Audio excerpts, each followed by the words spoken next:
Hello. Yeah, yeah, I failed my exam. I don't know. I guess I can retake it in 6 weeks or whatever, but I don't know, man. I'm such a failure. No, you don't have to tell me I'm not. I obviously didn't study hard enough, and I'm obviously not going to be a good therapist because who even fails their licensing exam? Yeah, I know. Okay, well, put the kid to the bed, and I'm just gonna be here studying because I suck. Bye. If you're having conversations like that about your self-worth after an event like failing a test or an exam has happened, and you are calling yourself worthless and um, stupid, and you're having these negative thoughts about yourself, cognitive behavioral therapy at True Healing might be beneficial for you. I started True Healing because I wanted people who were entering into a therapeutic setting to feel welcomed. I wanted it to be a safe space for people. Sometimes entering into therapy can feel purely clinical, and interactions with a therapist can feel intimidating. So, if you know that your therapist has also experienced some of these same thoughts, because we're all human and we all have, um, I feel like that's helpful for my clients to know. Cognitive behavioral therapy focuses on restructuring negative thoughts. So instead of, in the skit at the beginning, uh, validating her thought that she, is stupid and is not going to be a good therapist and maybe this isn't her future.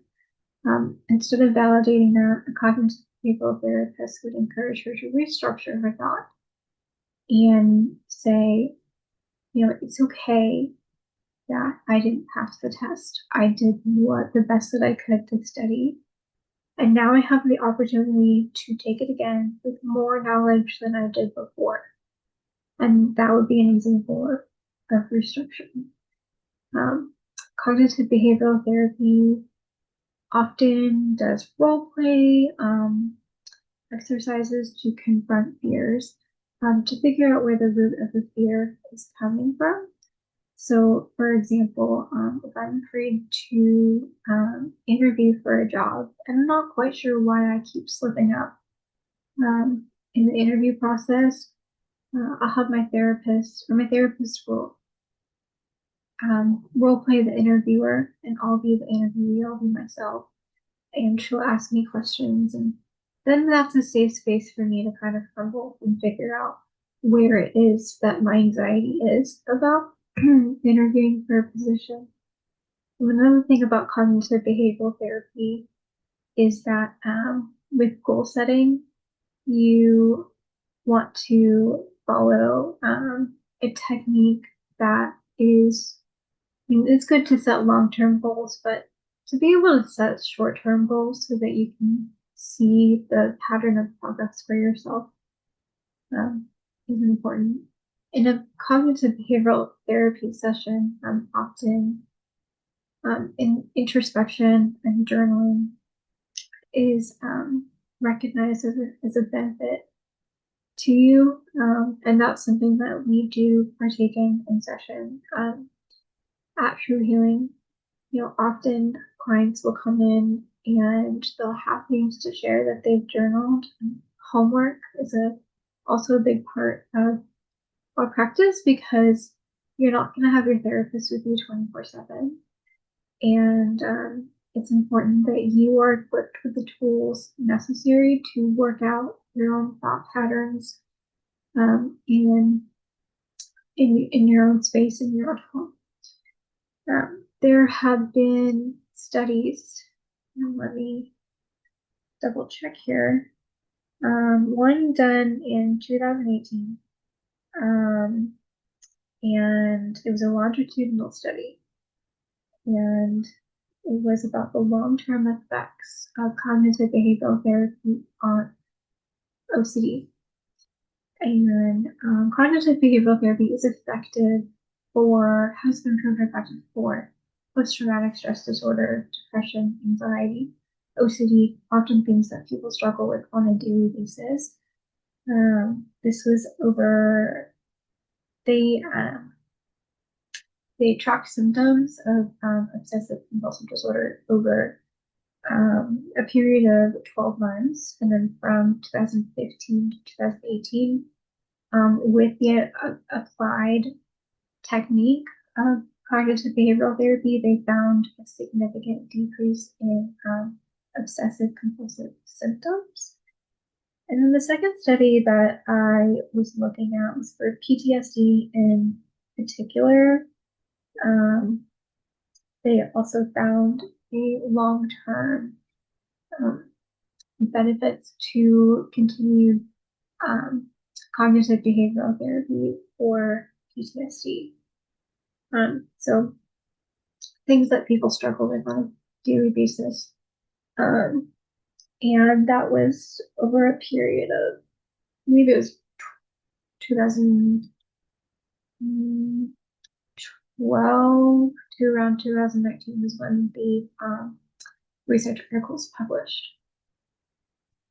That being said, there are many more longitudinal scientific studies indicating that this is a successful process to go through for anxiety and symptom relief for different disorders. My hope for my practice is that you trust me, that you trust that we have open arms, that you trust that we will heal you.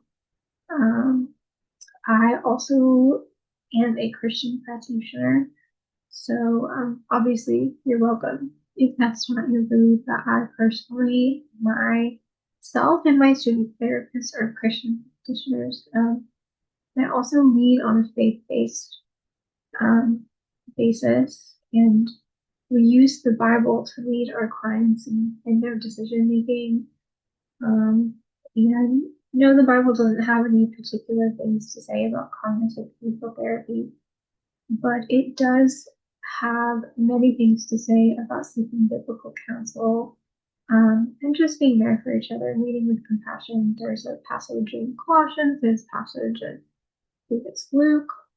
Um, that being said, everyone's welcome at my practice. People struggle daily, and cognitive behavioral therapy is just one of those um, therapies that have been proven effective over time, and can be tailored to fit your needs. And there's no specific time frame.